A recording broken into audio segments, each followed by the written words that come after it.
Hello everyone, come walk with me through our garden, part of our garden.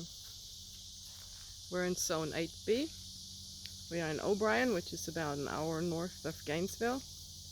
And we have this permaculture, no dig, no spray, although we broke down this year and used some BT because the army worms were horrendous. We grow lots of perennials and of course some vegetable garden annuals. It's almost July, so there's much going on. You may have noticed the bricks walking in. We have some more. This is the original plot I did late this spring. Because there was a video circulating of a lady in Asia that had a brick backyard and she grew so many vegetables in it, and I took the challenge and wanted to know if it's true. And it's true. It's actually surprisingly amazing. These guys need a lot less watering. There's no splashback from the soil on the leaves, so they're super healthy. If you have bricks, make a brickyard. I'll give you a quick tour to the raised beds. This is the herb spiral. There's nothing going on in there in summer much. In winter it has herbs and especially lettuce in it. And then our annuals are mostly grown in here, like other than sweet potato and things. We have a bigger plot for that. These are just wood surroundings with good soil. This is concrete block. This is amazing because you can take it down. They're easy to get. They're mobile. The only drawback is you get a lot of roly-polies because they love to hide in the cracks. But other than that, it's good. I'm a transplant, so growing in Florida, sandy soil was a big shocker. Nothing sticks.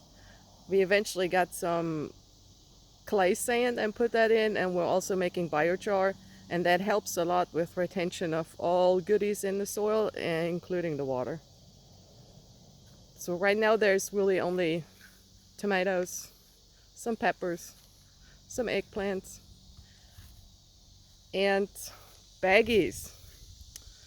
The biggest bummer here was the stink bugs.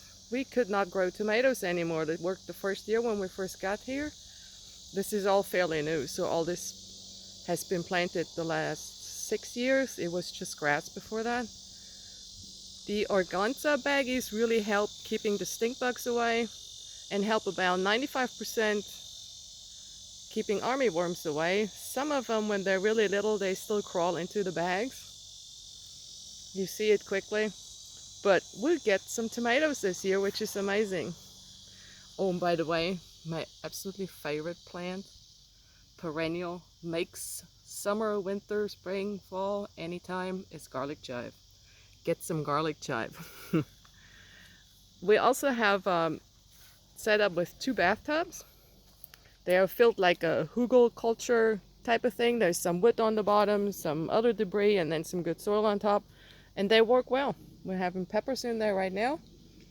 We had carrots and lettuce over winter. That did good. And another raised bed. This had lots of bush beans in it. They did very nice. And now I got some sweet potato cuttings in there just to keep a root in the ground and to keep the sun off the soil. And that's my basil patch. And then we had one hugely amazing success, as every year. And that success is Seminole Pumpkin. So this is one pumpkin plant. It goes from here all the way back to that wood fence. I'm not sure it's visible. This thing is growing. It's doing well in the shade. Mid-afternoon, so there's a little one. And my 5 minutes are almost up. So I say, grow, people. Make sure you have good soil. Everything else falls in place. And thank you, UF, for putting on the 2020 Victory Garden thing. That's awesome. It gets more people to grow more. Everybody should grow. Makes for happy people. And moringa. Everybody needs moringa too. Happy growing!